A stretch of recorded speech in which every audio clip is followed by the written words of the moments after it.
किसी को है जग में, सानी विज्ञान भी तो फंसे हैं कामदेव से। काम से है रहित ब्रह्मा विष्णु शंकर, राजा रानी महारानी सब हैं ये काम से। काम से वंचित है ना ये ठगयो बिहग गए, जड़ो चेतना ये जग जानी सब हैं ये काम से।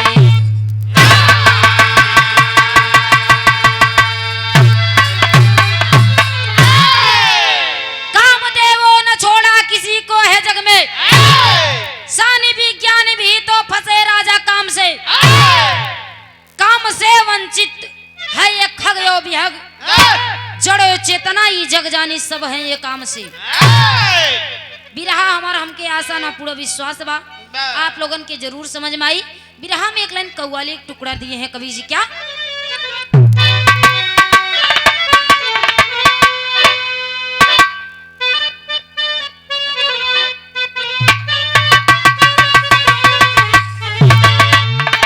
यह कव्वाली के टुकड़ा बा कि आए मुसाफिर, आए मुसाफिर, आए मुसाफिर भटकता है क्यों दर बदर। आए मुसाफिर भटकता है क्यों दर बदर।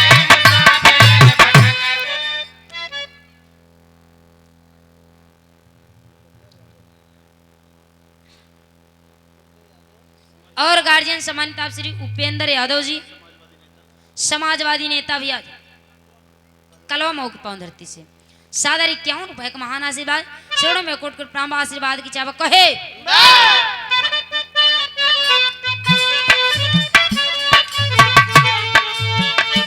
आए मुसाफिर भटकता है क्यों दर बदर, आए मुसाफिर भटकता है क्यों दर बदर, आए मुसाफिर भटकता है क्यों दर बदर।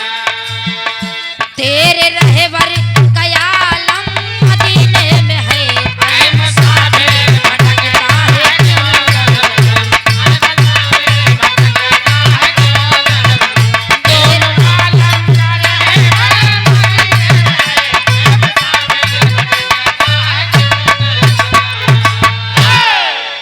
लेकिन ध्यान देंगे बेनाम बादशाह चाचा सम्मानित आप श्री बेनाम बादशाह 21 रुपया का महान आशीर्वाद। अब का करी तोहर नाम ही नहीं जान पावत है, अनुमान तो लगाई ढेर देर से लेकिन पावत है। हैदर अली नाम बा, अरे वाह गुरु, अच्छा नाम ना ले बाबा तभी ठीक बा। चला हो ही है, जैसे वो गुरुजी रहन चला गए ऐसे न हो गुरुजी बाटेन। अरे वो तो दुनिया के रीति रिवाज भाई, एक दिन आना एक दिन जाना, कोई आ रहा है तो कोई जा रहा है। कहे आया है सो जाएगा राजा रंग का फकीर, अरे आया है सो जाएगा राजा रंग का फकीर। कोई विमान पे चढ़ चला कोई बधा जात, जे आई बा ओका एक न एक दिन चाचा जाए बा। यहाँ के रहाई बारे ना ही आई बा।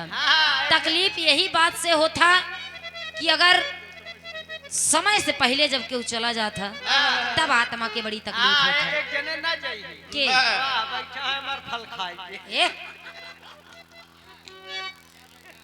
अमर फल खाए, नजर न लगे तुम्हारी उनके ऊपर, समझ लो प्राणों से प्यारा है वो हमारा। अभी तुम नहीं समझ रहे हो, आज हमारा हम जोड़ी है, हमारा साथी है, ऐसे काहे बोलत हुआ।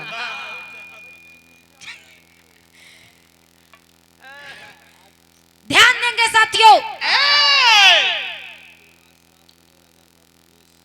आज के बादशाह दूल्हे राजा जी सम्मानित आप श्री रजनीश के बड़े पापा जी सादर 101 रुपए का महान आशीर्वाद, चरणों में कोट कोट प्रणाम बा, आशीर्वाद की इच्छा बा। अच्छा मुबारक हो भाई शादी, जब तक गंगा जमुना में पानी रहे तब तक दूल्हा और दुल्हन की जिंदगानी रहे। का हाँ खूब लूटे खाए, तोरो समय रही होए लूटे खाए के। दूसरे के बतावत हैं, हम जानते लेकिन नहीं। ध्यान देंगे बिरहा की कहानी हमरे यहीं से शुरुआत बा। बात वही समय के बा, एक बार नारद मुनि जी बैठकर कठिन तपस्या कर रहे थे।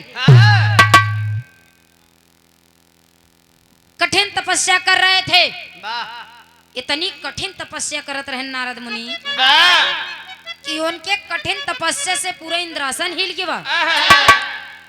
पूरा इंद्रासन हिल गया।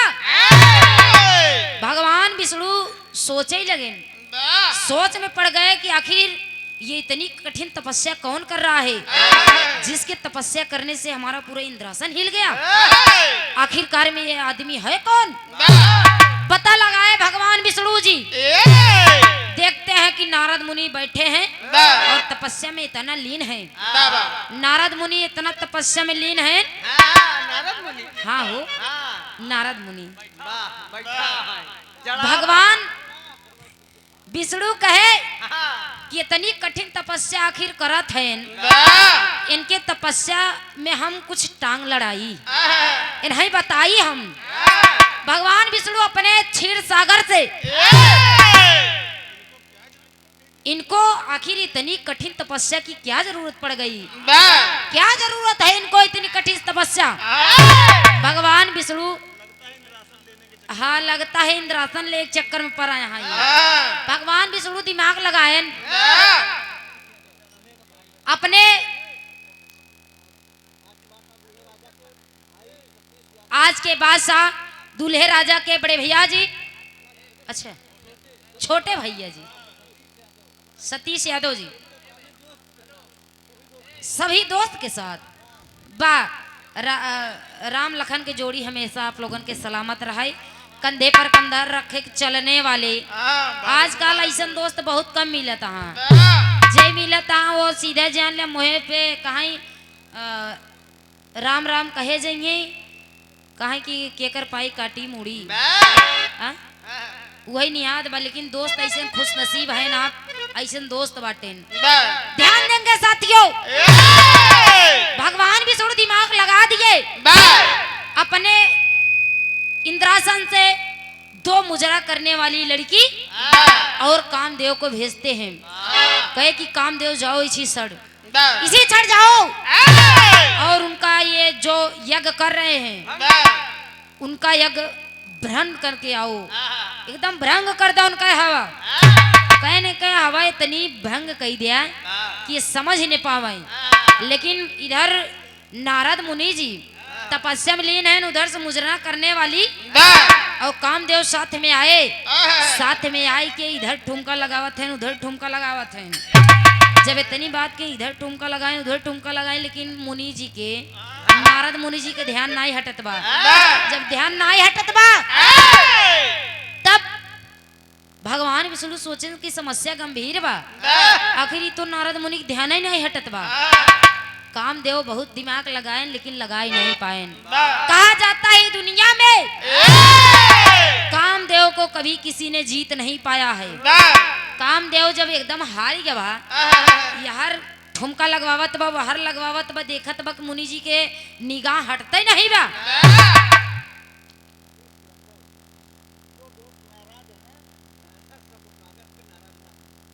अच्छा दो दोस्त नाराज हैं, बड़े भैया सतीश यादव जी, जो दोस्त नाराज हैं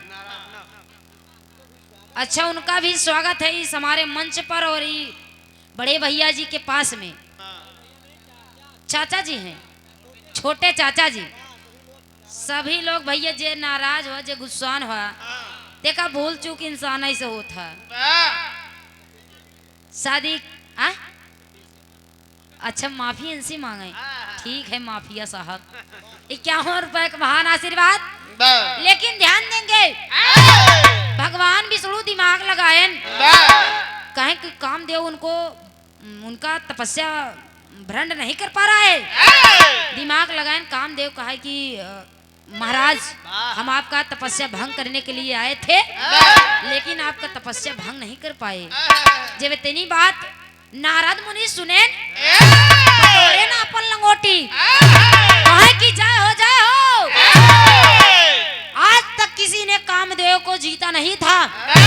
कामदेव हमारे सामने हाथ जोड़कर चला गया, माफी मांगकर चला गया। आज हमने कामदेव को जीत लिया। ए भाई, कामदेव को जीत लिया। कामदेव को किसी ने जीता नहीं था, ना तो जीता था ना तो जीतेगा। इसलिए जब कामदेव हाथ जोड़ लेन, नारद मुनि अपन तपस्या से उठेन, कहे कि आज तक तो हमका केहू कामदेव के केहू जीत ही नहीं पाए। आज हमने कामदेव को जीत लिया। नारद मुनि एकदम फूला नहीं समातवा, असड़िया में घास फूला बहन कि आज हमने कामदेव को जीत लिया। नारद मुनि वहां से चल देते, चलन कहाँ बिरहा में ये भाव लगत बा।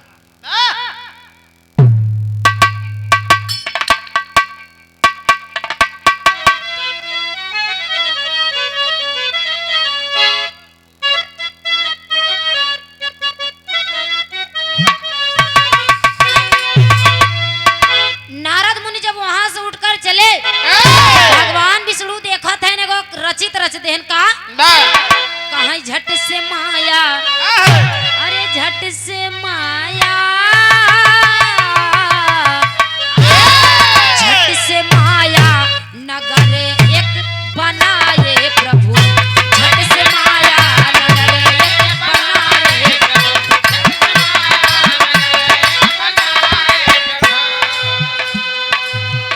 झट से माया नगर एक बनाए, नाम कंचन पुरी है धराए प्रभु,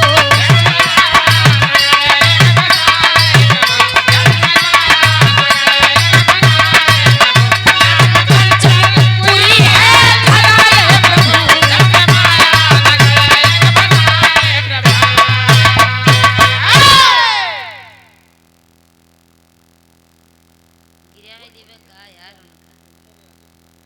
समाजवादी नेता गार्जियन सम्मानित श्री उपेंद्र यादव जी, सादर 51 रुपया का महान आशीर्वाद, आशीर्वाद की इच्छा बा।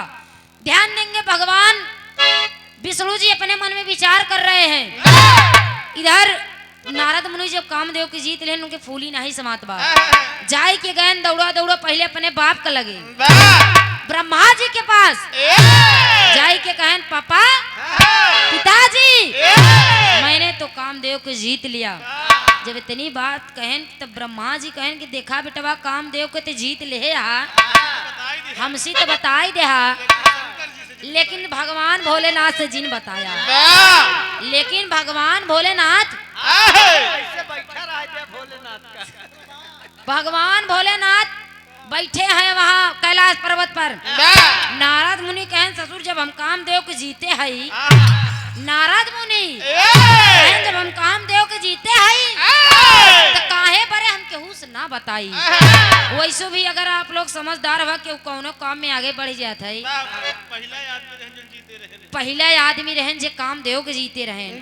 कोई इंसान अगर किसी काम में आगे बढ़ जाता है, एक समझ ले ओकरे फूली नहीं समाता है, अपार खुशी बा। नारद मुनि अपने पिताजी से बताए के कहन, पिताजी कहन कि देखा बेटवा हमसे बताए दे, लेकिन भगवान भोलेनाथ जी ने बताए। नारद मुनि लंगोटा मारे चल देहन भगवान भोलेनाथ के पास, जाए के पहुंचे सादर एकदम प्रणाम करें, कहन भगवान आज हमने कामदेव को जीत लिया। भगवान भोलेनाथ कहन कि तुमने कामदेव को जीत लिया? कहन कि हाँ महाराज मैंने कामदेव को जीत लिया। कहन कि अच्छा तुमने कामदेव को जीत लिया तो ठीक है, लेकिन ये बात कहीं जाकर विष्णु से मत कहना, गलती से भी मत बताना। जब इतनी बात कहन भगवान ठीक है मैं नहीं बताऊंगा, लेकिन इधर नारद मुनि कहाँ फूली समात बा। जाय के पहुंचन भगवान विष्णु के पास, जहाँ क्षीर सागर में आसन लगाई बैठा है। जाय के पहुंचन कहन सादर प्रणाम कहन भगवान आज मैंने तो कामदेव को जीत लिया। भगवान विष्णु कहे नारद मुनि आपने कामदेव को जीत लिया? कहन कि जी महाराज मैंने आज कामदेव को जीत लिया। भगवान विष्णु कहन कि ठीक बा, अगर तू कामदेव को जीत ले बाट्या तो ठीक बा, ये भी ठीक है, लेकिन अगर तुम कामदेव को जीतो हो तो एकांत स्थान पे कहीं जाके राम नाम का नाम भजो और ये दुनिया के मोह माया के चक्कर में ना फंसा। लेकिन देखिए भगवान विष्णु की माया, नारद मुनि वहां से चल दिए।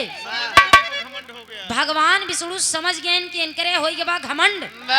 घमंड किसी का चलता नहीं है दोस्त। इनके बहुत घमंड होई गया बा। इनके बहुत घमंड होई के बा। हाँ जला पहन के रजाई ओढ़ावा। नारद मुनि क्षीर सागर से चल दिए रास्ते में। भगवान विष्णु वही रास्ते में, जिस रास्ते में नारद मुनि जा रहे थे, उसी रास्ते में एक माया रूपी नगर बनाते हैं। ओके नगर के नाम रखें कंचनपुरी। और नगर में एक सिलनिधि राजा नामक के आदमी के बैठाए देन। और वहमा सिलनिधि राजा नामक एक बिटिया विश्व सुंदरी मोहिनी जेकर नाम रहा।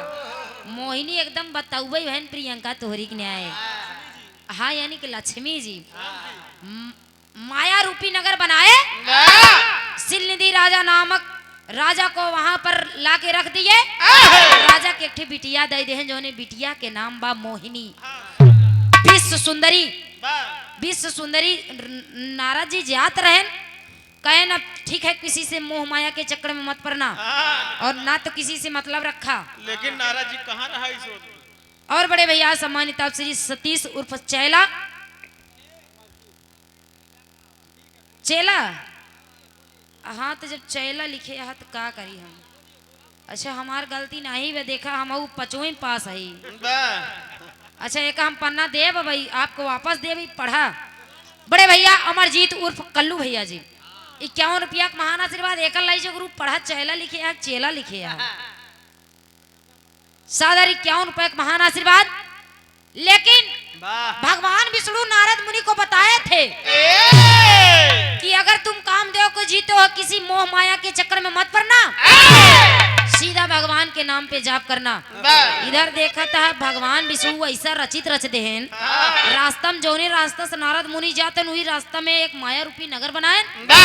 और नगर में एक राजा रखे सिलनिधि राजा नामक एक बिटिया। नारद मुनि जात रहे दिखाई पड़न। 2-4 जने दिखाई पड़न। कहा यहाँ का होत बा, यहाँ कैसे ने तना भीड़ बा। कहन यहाँ कैसे ने तना भीड़ बा, आखिर का होत बा। जब इतनी बात कहन के उस बलाय पूछतन बिरहा में एक लाइन तरस बदल गई।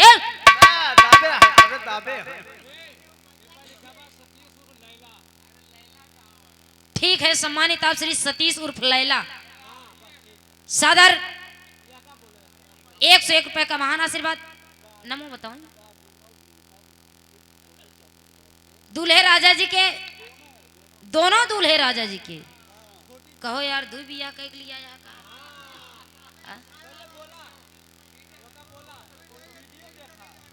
वीडियो देखी बिरहा गाई अरे वो देखत रही। दुल्हा बलहा दोनों मिला। दुई दूल्हा हैं लेकिन एक दूल्हा हमका नजर। अच्छा दूल्हे दोनों दूल्हा जी के तरफ से उनके छोटी चाची जी की तरफ से 101 रुपया का महान आशीर्वाद। चौड़ों में कोट प्रणाम बा आशीर्वाद की चाबा। बिरहा में एक लाइन तरस बदल गई का।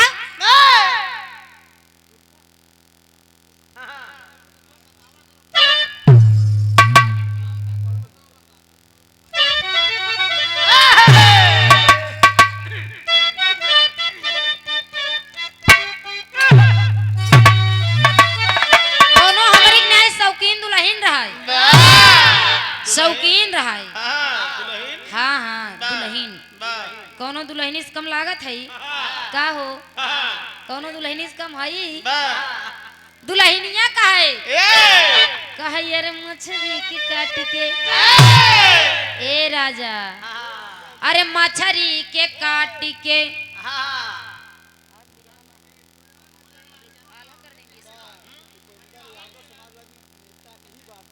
यही बात पे उपेंद्र यादव जी समाजवादी नेता साहब जी के जिंदाबाद। बाहिरो 51 रुपया का महान आशीर्वाद यही बात ही से।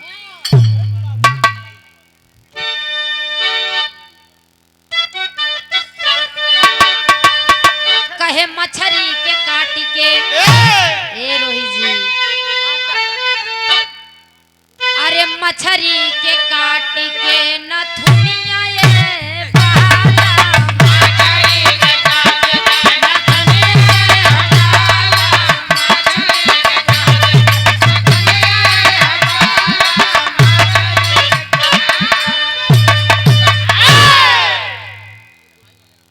नारद जब देखले नारद मुनि पहुंच गए देखत है भीड़ परी बा कहीं नारद जब देखले अरे सूरती आए बीराना नारद जब देखले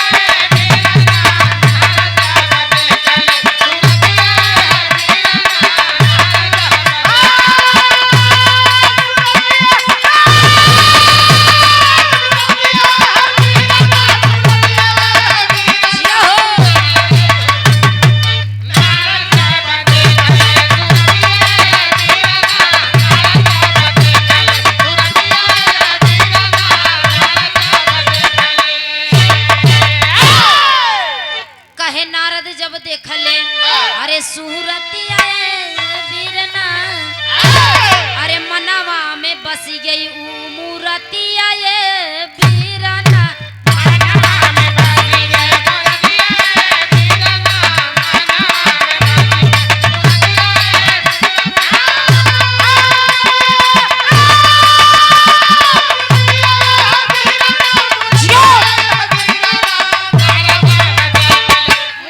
आए बीरना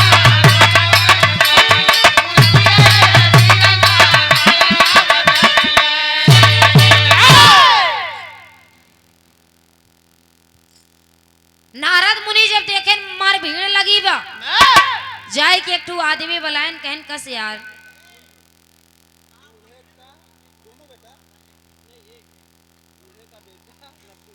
दूल्हे राजा के बेटवा अरे बाप रे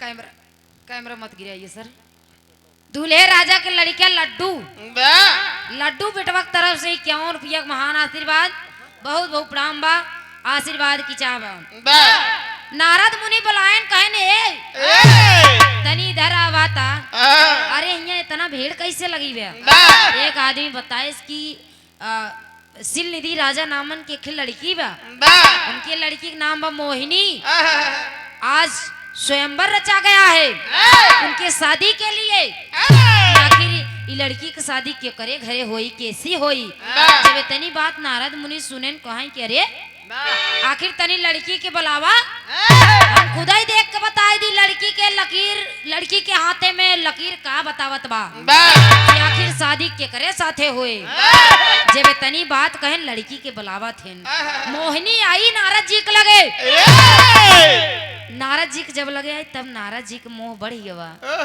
मन एकदम बढ़ी गवा तब मोहिनी के कहा उनकर हाथ देखे के उनकर शकल देखत है उनकर गोड़ के रंगना देखत है आँखी काजर देखत है और नारद मुनि सेम टू सेम नहीं के न्याय रहे उन्हें के कहा लड़की के हाथ एक लकीर देखे बरे लड़की के चेहरा ही देखत है लड़की के चेहरा देखे न एकदम खूबसूरत एकदम मोह पड़िए परेशान हो गए कहा अरे बाप रे एकदम सुंदर लड़की आखिर देखा था कि उसके लकीर में जिससे शादी होगी वो साक्षात नारायण होगा जब इतनी बात नारद मुनि सोचन कहन कि हम एक नारायण है ही नहीं का मतलब दूसरे शादी ब्याह करिए हम तो नारायण है ही अगर सदिया हम सोच जात तो गजब ठीक रहा नारद मुनि यह बतिया सोचत है जब यह बतिया सोचन बिरहा में एक लाइन तर्ज बदल गई कैसे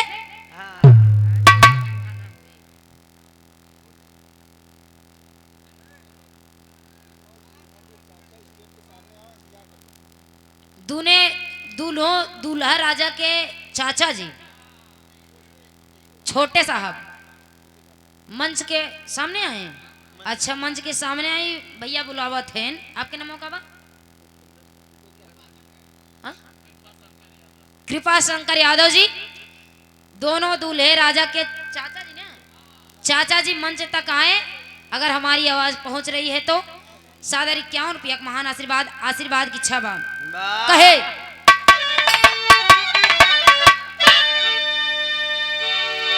नारद मुनि देखत हैं लड़की के लकीर में बता रहा है कि जिससे शादी होगी वो साक्षात नारायण होगा नारद मुनि सोचन कि हम एक नारायण है अगर उनसी शादी हो जाए केहू और से नारायण का अगर स्वरूप मिल जाए तो शायद हम ही से शादी हुई जाए। नारद मुनि अपने मन में सोचा थे बिरहा में एक लाइन तरज बदल गई।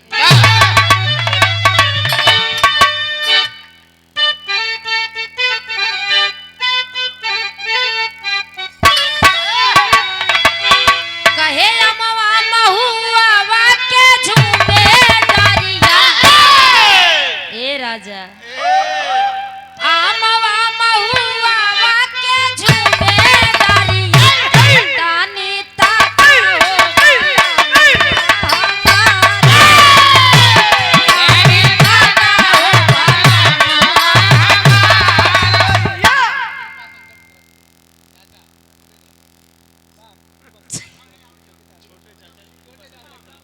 छोटे चाचा कृपा शंकर यादव जी दूल्हे राजा के चाचा जी 51 रुपया का महान आशीर्वाद आवा ये लगावा।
नीरज और सूर्यांशु आ जाओ भाई अपना स्टैंड ले लो हटा लो यहाँ से। अब का करबा भैया जब तू सब गिरे उते या हम सब का करी बतावा आ दूल्हे राजा जी के तरफ से उपेंद्र चाचा याद करत हैं बाबू तनी साइड में लगाई ले देखा था तनी साइड में लगाई ले 51 रुपया का महान आशीर्वाद की इच्छा बा साइड लगा लो बाबू। अरे ठीक है वह देखा गिराई दे यहाँ की तुम लोग कहाँ चले जाते हो यार। लेकिन नारद मुनि कहा थे देखें लड़की खूबसूरत बा एकदम देखें मत टेंट पेंट से बा लड़की कहें लड़की हमारे मन का बा कहें कि ऐसा है कि हमारे सकल पे बियाह करबई न करी है। अब केकर सकल मांगे कि इतना नेक होई सकल मांग के हम इनसी बियाह कर ले। इतनी बात सोचे नारद मुनि चल देन भगवान विष्णु के पास क्षीर सागर में भगवान विष्णु आसन मार के बैठे बहन नारद मुनि जाय के कहा थे का